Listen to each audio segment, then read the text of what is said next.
Hey, maître du podcast. Je suis Paul. Aujourd'hui, vous allez découvrir les meilleurs podcasts du monde. Prêt à apprendre des plus grands et à changer votre vie? Allons-y. Bienvenue dans The Deep Dive. On plonge aujourd'hui dans l'univers de l'intelligence artificielle. Ah oui. Un monde fascinant en pleine expansion, Oui. mais parfois difficile à saisir. Mhm. L'IA est partout, mais comment distinguer le réel de la hype? Oui, c'est la grande question. Pour démêler tout ça, on s'appuie sur les réflexions de Savi Mijana, D'accord. un expert français de l'IA. Mhm. Accrochez-vous, on va parler de conversations sans barrière linguistique, Ah oui. de bâtiments conçus par l'IA pour une efficacité maximale, Intéressant. et de modèles d'IA si compacts qu'ils tiennent dans votre poche. Oui, l'IA suscite beaucoup d'enthousiasme, mais il est important de rester pragmatique. Tout à fait. Xavi met en lumière le fameux Hype Cycle de Gartner Oui, et souligne la vitesse folle à laquelle l'IA le parcourt. absolument. On voit apparaître de nouvelles capacités avant même d'avoir saisi les limites de l'étape précédente. C'est ça? C'est vertigineux, non? Absolument, c'est une caractéristique des nouvelles technologies. On met souvent en avant le potentiel de l'IA sans mentionner les coûts et les limites pratiques. On se focalise sur les promesses sans parler des obstacles. Par exemple, l'Avero. Prenons la démo de Gemini avec une interaction vidéo truquée. C'était bluffant, mais ça donnait une image déformée de la réalité. Donc, comment passer de la hype à des applications concrètes? Comment ancrer l'IA dans le réel? Il faut se concentrer sur deux aspects clés, identifier des problèmes spécifiques que l'IA peut résoudre efficacement et entraîner des modèles plus petits, plus efficients pour des tâches précises. Ce qui signifie que l'IA deviendrait plus accessible même pour les individus. Plus abordable, plus facile à utiliser. Exactement. Regardez la fonctionnalité du Google Pixel 8 Pro. Imaginez utiliser des notes vocales que l'IA organise et catégorise automatiquement. C'est un aperçu de ce qui nous attend. C'est fascinant. Mais une question me trotte dans la tête, l'IA peut-elle vraiment penser comme les humains? Xavi s'est penché sur la question et ses observations sont étonnantes. L'IA excelle à prédire le mot suivant, ce qui crée une illusion de pensée très convaincante. Mais attention, ce n'est qu'une illusion. L'IA ne pense pas, elle calcule, elle anticipe. On pourrait avoir l'impression qu'elle réfléchit, qu'elle comprend. L'exemple de Tom Cruise, issu de publications de recherche, illustre parfaitement les limites de l'IA en matière de raisonnement logique. L'IA peut fournir des explications dignes d'un expert, mais elle a du mal à expliquer son propre processus de raisonnement. C'est là que la différence est flagrante. C'est troublant, ce Villard. Ces différences de raisonnement entre l'IA et les humains, est-ce une limitation ou est-ce une forme d'intelligence totalement différente? Une intelligence qui nous échappe encore. C'est une question qui mérite d'être approfondie. Mais avant de plonger dans les implications philosophiques, il est essentiel de comprendre comment l'IA apprend. Et c'est là que les données synthétiques entrent en jeu. Les données synthétiques. Qu'est-ce que c'est et comment peuvent-elles garantir que l'IA ne soit pas biaisée par les données humaines sur lesquelles elle est formée? Imaginez des données créées artificiellement conçues pour refléter la complexité du monde réel, mais sans les biais inhérents aux données collectées sur les humains. Donc on nourrit l'IA avec des données artificielles pour la rendre plus objective, plus juste bas. Exactement. Les données synthétiques ont un potentiel énorme. Elles peuvent atténuer les biais, combler les lacunes dans les ensembles de données et améliorer l'efficacité de l'apprentissage des modèles d'IA. On pourrait imaginer des systèmes d'IA plus justes, plus précis, grâce à ces données synthétiques. Oui, c'est l'un des objectifs. Mais qui sont les acteurs clés qui façonnent le développement de l'IA, qui tirent les ficelles de cette révolution technologique? Ah oui, qui sont les grands de l'IA? Il y a plusieurs géants qui dominent le paysage. Google et OpenAI, soutenus par Microsoft, sont en tête de peloton avec des modèles comme ChatGPT et Gemini. Ils investissent massivement dans la recherche et le développement et leurs avancées sont impressionnantes. Et Meta, on les entend moins parler d'IA. Meta se concentre sur les modèles open source potentiellement pour des applications dans le métavers. Il mise sur une approche plus ouverte, plus collaborative. Stability fait aussi parler de lui dans la génération d'images open source et les modèles de langage. Et Mistral, une startup française, développe des modèles extrêmement performants. Une start-up française, net. C'est encourageant de voir des acteurs européens émerger dans ce domaine. Absolument. Et puis il y a Nvidia qui détient un quasi-monopole sur le matériel nécessaire au développement de l'IA. Sans leur carte graphique ultra puissante, l'IA ne serait pas là où elle est aujourd'hui. C'est un acteur incontournable. On imagine les enjeux financiers colossaux. En effet. Et il y a des surprises. Amazon a investi massivement dans Anthropic, une société fondée par d'anciens dirigeants d'OpenAI et Apple, quand elle rachète discrètement des startups spécialisées en IA. Et n'oublions pas la société chinoise 01 AI avec son impressionnant modèle WUDA OPC. C'est une véritable course à l'innovation. Mais que nous réserve l'avenir de l'IA en 2024 et au-delà? La cible est-elle justifiée? 2024 sera l'année où le potentiel se transformera en solutions concrètes. Attendez-vous à une miniaturisation des modèles rendant l'IA encore plus accessible et à une intégration de l'IA dans nos appareils et nos flux de travail quotidiens. L'IA sera partout, mais de manière plus discrète, plus intégrée. On a beaucoup parlé du potentiel de l'IA, de ses applications concrètes. Mais qu'est-ce que ça signifie vraiment? Comment l'IA va-t-elle changer nos vies? Oui, comment passer des promesses à la réalité? Quels sont les domaines où l'IA va vraiment faire la différence? Prenons l'exemple de la médecine. L'IA peut aider à diagnostiquer des maladies plus tôt, à personnaliser les traitements et à accélérer la recherche de nouveaux médicaments. Imaginez des diagnostics plus précis, des traitements plus efficaces et des solutions pour des maladies aujourd'hui incurables. C'est un potentiel incroyable. On parle de sauver des vies, d'améliorer la santé de millions de personnes. Exactement. Et dans l'éducation, l'IA peut personnaliser l'apprentissage, fournir un retour d'informations instantané et aider les enseignants à identifier les élèves qui ont besoin des soutiens supplémentaires. On pourrait imaginer un système éducatif plus adapté aux besoins de chaque élève, plus efficace, plus juste. Un système qui permet à chacun de développer son potentiel à son rythme. C'est passionnant. Et dans le monde du travail, comme on l'a déjà évoqué, l'IA peut automatiser des tâches répétitives, libérant ainsi du temps pour des activités plus créatives et stratégiques. Javi insiste sur ce point. L'IA ne va pas remplacer les emplois, mais elle va transformer la façon dont nous travaillons. C'est une nuance importante. Il ne s'agit pas de craindre l'IA, mais de s'y préparer, de comprendre les changements qu'elle va apporter. Tout à fait. Il est essentiel de se préparer à ces changements en développant de nouvelles compétences, en adoptant une attitude d'apprentissage tout au long de la vie. La formation continue la curiosité, l'adaptabilité seront des atouts majeurs dans l'ère de l'IA. D'accord, l'IA a le potentiel de révolutionner de nombreux domaines. Mais elle soulève aussi des questions. Comment garantir que l'IA soit utilisée de manière responsable? Comment éviter les dérives, les utilisations malveillantes? C'est une question cruciale. Il est important de développer des cadres éthiques pour guider le développement et l'utilisation de l'IA en mettant l'accent sur des valeurs telles que la transparence, la responsabilité et l'inclusion. On ne peut pas laisser l'IA se développer sans contrôle, sans garde-fou. Il faut encadrer l'IA, fixer des limites pour qu'elle soit au service de l'humanité et non l'inverse. Absolument.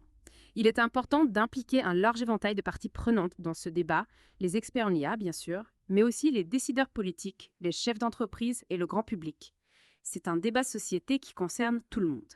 Comment mieux informer le grand public sur l'IA et ses implications, Scolis? Comment rendre ce sujet accessible à tous sans jargon technique? La communication est essentielle. Il faut expliquer l'IA de manière claire, concise, en s'appuyant sur des exemples concrets, des cas d'usage qui parlent à tous. Il faut montrer les avantages potentiels de l'IA, mais aussi discuter ouvertement des risques et des défis. Ne pas tomber dans les catastrophismes, ni dans l'enthousiasme aveugle. Trouver un juste milieu, une approche réaliste et éclairée. Exactement. On a parlé des géants de la tech qui dominent le pillage de l'IA, mais quel est le rôle des gouvernements dans tout ça? Comment peuvent-ils accompagner cette révolution technologique? Ont-ils un rôle à jouer ou doivent-ils laisser faire le marché de l'EVA? Les gouvernements ont un rôle crucial à jouer dans la régulation de l'IA, la promotion de l'innovation responsable et la garantie d'un accès équitable à cette technologie. Ils peuvent encourager la recherche et le développement, investir dans l'éducation et la formation et mettre en place des garde-fous pour prévenir les abus.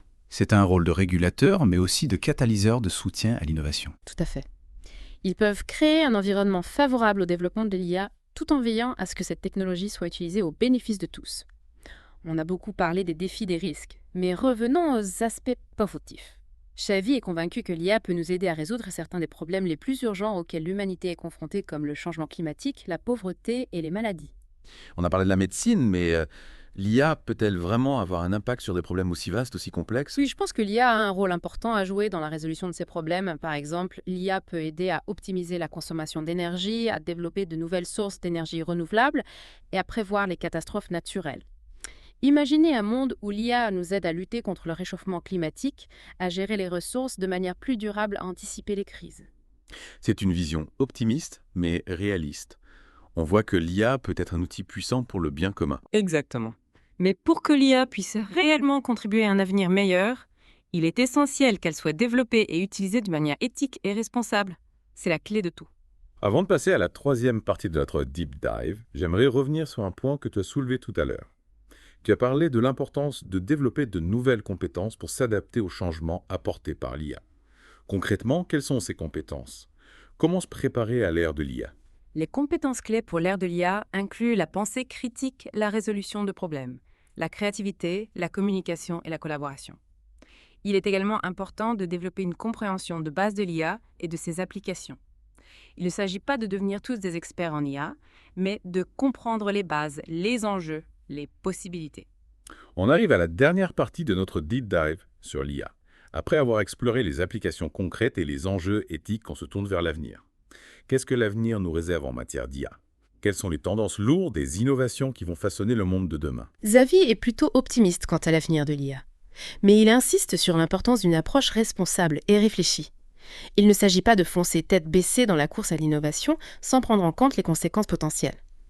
L'IA est un outil puissant et comme tout outil, il peut être utilisé à bon ou à mauvais escient. C'est une responsabilité collective, un choix de société que nous devons faire.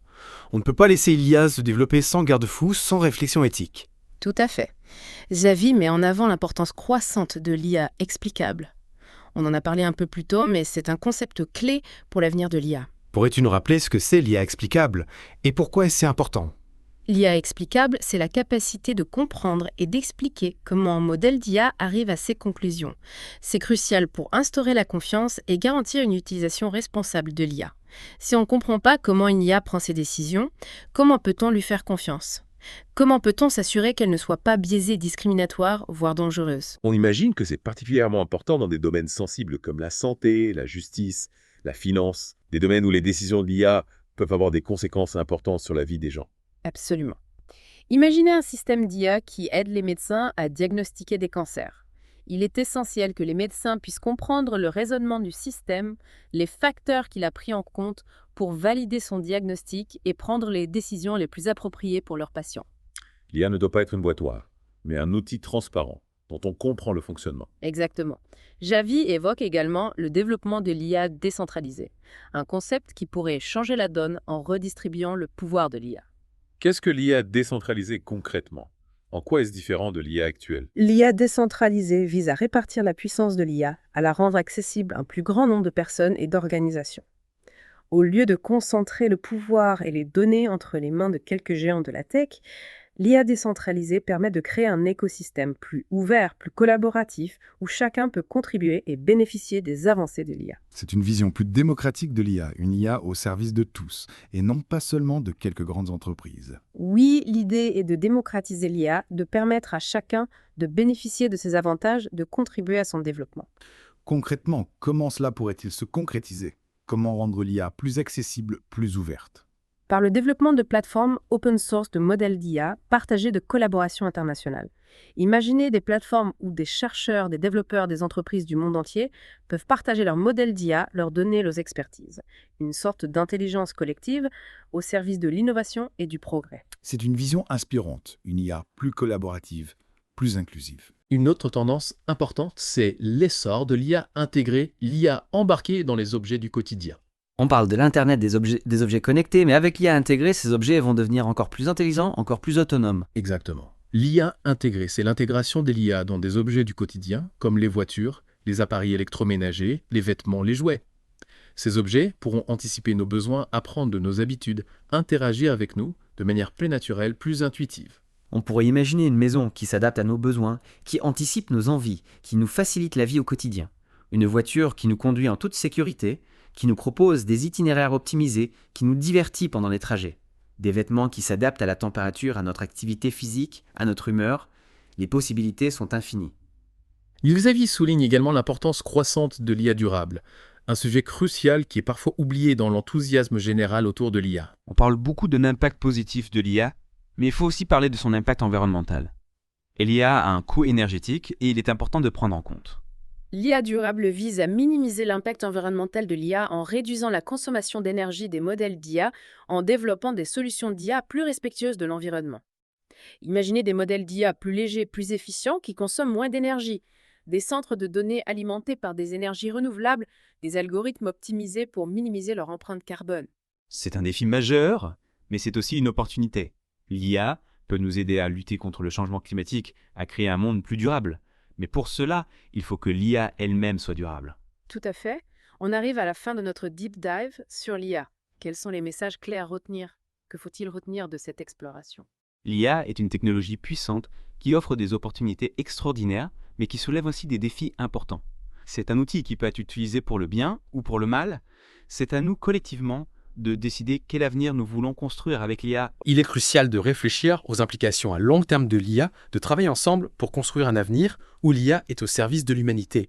Un avenir où l'IA contribue à créer un monde plus juste, plus durable, plus humain. Ce deep dive nous a permis d'explorer les multiples facettes de l'IA, ses promesses, ses défis, ses enjeux. Merci pour tes éclairages précieux. Et merci à toi et à tous ceux qui nous ont écoutés. On espère que ce deep dive vous a donné matière à réflexion. L'IA est un sujet complexe en constante évolution. Restez curieux, informez-vous, participez au débat sur l'avenir de cette technologie qui façonne notre monde. À bientôt pour un nouveau deep dive. Et voilà pour le moment, maître du podcast. Merci d'avoir été avec nous dans cet épisode riche en apprentissage. N'oubliez pas de vous abonner et d'activer la cloche pour ne rien manquer de ce qui arrive. Restez à l'écoute pour le prochain épisode, nous avons encore plus de secrets qui peuvent changer votre vie. À très bientôt.